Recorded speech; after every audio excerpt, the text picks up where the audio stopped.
Okey, Assalamualaikum semua. So, hari ni kita jumpa lagi untuk video keseluruhan tajuk yang kita belajar. So, siapa ingat kita belajar tajuk apa sebenarnya sekarang ni? Bagus. Okey, kita belajar sekarang ni tentang tajuk tumbuhan. Okey, hari tu haiwan dah settle. So, hari ni kita belajar tajuk tumbuhan. Bagaimana tumbuhan memastikan kemandirian spesies dia. So, yang pertama, tumbuhan dia akan melindungi diri dia. Tumbuhan akan melindungi diri. Okey, so apa ni? Tumbuhan akan melindungi diri. Okey, melindungi diri daripada siapa? Daripada musuh lah. Musuh itu siapa? Musuh itu adalah haiwan dan juga manusia. Itu adalah musuh bagi tumbuhan. Okey, so bila haiwan melindungi diri daripada musuh, haiwan dia tak macam haiwan pula. Tumbuhan dia tak macam haiwan. Haiwan dia ada kuku tajam, dia ada kulit, dia boleh menyamar macam-macam. Dah lah, dia boleh berlari, bergerak, tetapi tumbuhan tidak boleh berlari, tidak boleh bergerak, dia statik kat situ saja.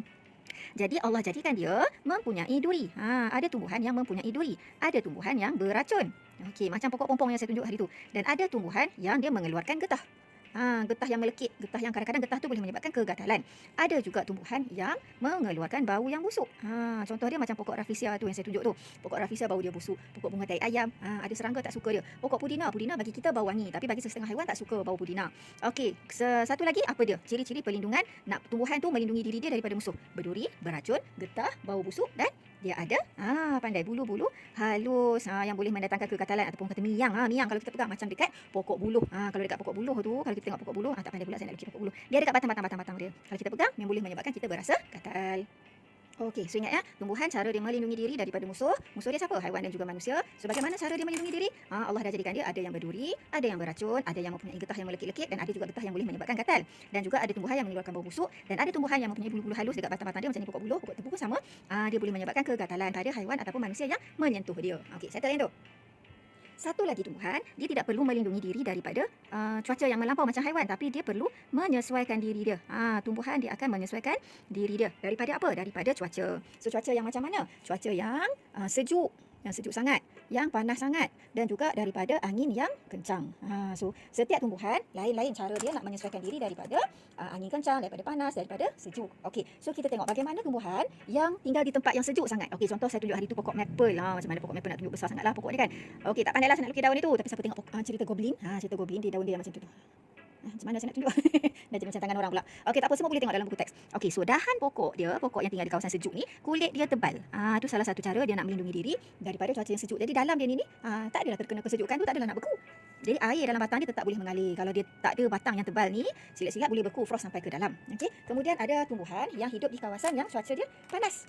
Okey, yang paling senang adalah pokok kaktus. Okey, macam mana pokok kaktus? Pokok kaktus kan dia macam tu kan. Okey, lepas tu dia ada duri-duri. Sebenarnya duri-duri ni bukan daun dia. Ini pun bukan daun dia. Ini adalah batang dia. Okey. So batang pokok kaktus, macam mana? Apa fungsi batang pokok kaktus ni? Dia boleh simpan air yang banyak. Dalam batang pokok kaktus ni. Okey. Kemudian dia ada akar yang boleh jalan jauh ke dalam tanah mencari air. So ada air kat dalam tanah ni barulah dia boleh serap, masuk dan simpan dalam ni. Jadi kemarau sampai banyak bulan pun dia tak ada masalah. Okey. So ini salah satu contoh pokok yang hidup di kawasan yang terlalu panas. Okey, contoh lagi, angin kencang pula. Apa pula ciri-ciri penyesuaian tumbuhan yang ada dekat kawasan, tumbuhan yang hidup di kawasan yang berangin kencang? Paling senang kita ambil pokok kelapa lah. Okey, pokok kelapa, teng. Okey, pokok kelapa. Pokok kelapa ni pertama sekali kita tengok daun dia macam tu, terbelah-belah kan? Daun dia terbelah-belah. Sebab apa daun dia terbelah-belah? Sebab mengurangkan rintangan angin. So kalau angin kencang, dia lalu jelas tu. Jadi tak adalah daun tu nak terpecah-pecah. Kalaulah daun pokok kelapa macam ni, ada pokok kelapa besar. Apalah saya lukis daun ni. Okey. So angin kencang akan pergi, silap-silap dia akan terkoyak. Bila terkoyak akan menjejaslah pokok tersebut. Okey. Macam mana dia air nak masuk dalam tu, macam mana dia nak buat fotosintesis. Bila terkoyak maknanya dia tercedera. Okey, lagi satu, batang pokok kelapa ni bersifat mudah lentur. Boleh lentur. Dia boleh, kalau angin tolak pergi sini, dia pergi sini. Angin tolak pergi sana, dia pergi sana. Okey. Dan dia ada akar serabut yang sangat kuat. Akar serabut pada pokok ni banyak. Ya, akar yang sangat kuat untuk mencengkam tanah supaya tidak tumbang apabila ditiup angin. Ini salah satu contoh dia. So ingat ya, penyesuaian tumbuhan terhadap cuaca yang sejuk, cuaca yang terlalu panas dan terlalu di kawasan yang mempunyai angin yang kencang. Okey. So satu lagi yang kita belajar hari ini, tadi kita belajar apa dia? Bagaimana tumbuhan tersebut memencarkan biji benihnya. Okey. So ada 4 cara bagaimana tumbuhan memencarkan biji benih. Yang pertama melalui haiwan ataupun manusia.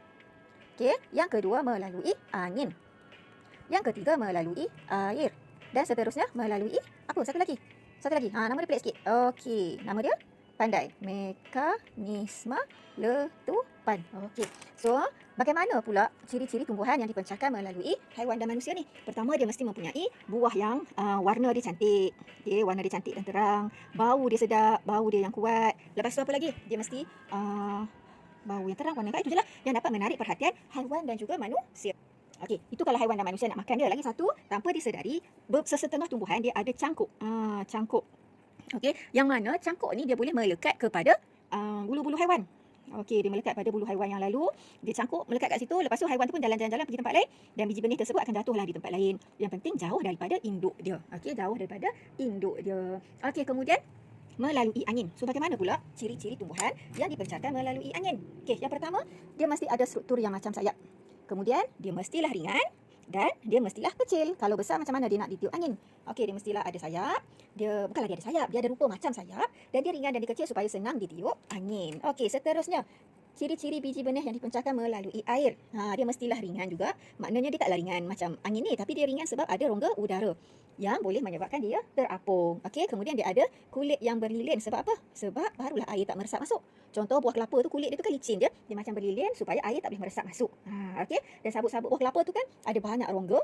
Jadi menyebabkan dia boleh terapung. Okey, kemudian seterusnya mekanisme letupan. Okey, mekanisme letupan ni dia bergantung kepada apa? Jenis pokok. Bukan semua pokok yang ada biji benih dia boleh meletup. Bukan semua pokok yang ada biji benih dia boleh disebarkan, dipencarkan melalui air. Bukan semua pokok yang ada biji benih boleh dipencarkan melalui angin, haiwan dan manusia. So dia lain-lain. So ingat, jadi kalau mekanisme letupan ni dia mestilah keras bila dia kering. Sebab apa? Bila dia dah kering tu, dia dah matang, dia akan pecah dan dinding buah dia tu boleh pecah. Bila pecah inilah dia akan meletup terus biji benih dia dipencarkan ke tempat yang lain. Biasanya pokok kacang lah. Pokok kacang ke kacang lah ataupun pokok bunga. Kemunting Cina orang panggil. Dia ada biji benih dia, buah yang macam tu, dia ada buah macam kacang macam tu kan kat dalam dia. Jadi bila pecah, ni kulit dia terbuka, jadi biji benih dia akan terpancar keluar lah. Okey, lagi satu pokok getah. Okey, pokok getah ni biji benih dia, kalau kita selalu pergi kawasan yang ada kebun getah, kamu akan tengok biji getah dia merata-rata. Biji getah dia merata-rata, bulat dia. Selalu kalau orang kampung dulu selalu main biji getah ni. Okey. So, habislah. Selesailah bagaimana cara-cara tumbuhan, ciri-ciri tumbuhan memastikan kemandirian spesiesnya. Kenapa dia kena melindungi diri? Kenapa dia nak menyesuaikan diri dengan cuaca? Kenapa dia nak pencarkan biji benih dia? Semuanya ada satu sebab sahaja, iaitu apa? Untuk memastikan kemandirian spesiesnya. Okey. So, settle dah.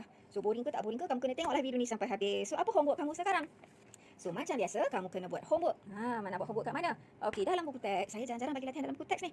Okey, so cuti hujung minggu ni, kamu kena buat latihan dalam buku teks muka surat 113 dan 114, 113 dan 114. Nak salin ke? Ya, kena salin semua dalam buku nota sains. Kemudian snap gambar dan hantar dekat saya macam biasa. Okey, so kalau ada apa-apa yang tak faham, boleh mesej saya, boleh telegram saya, boleh WhatsApp saya. Okey, bye-bye. Assalamualaikum.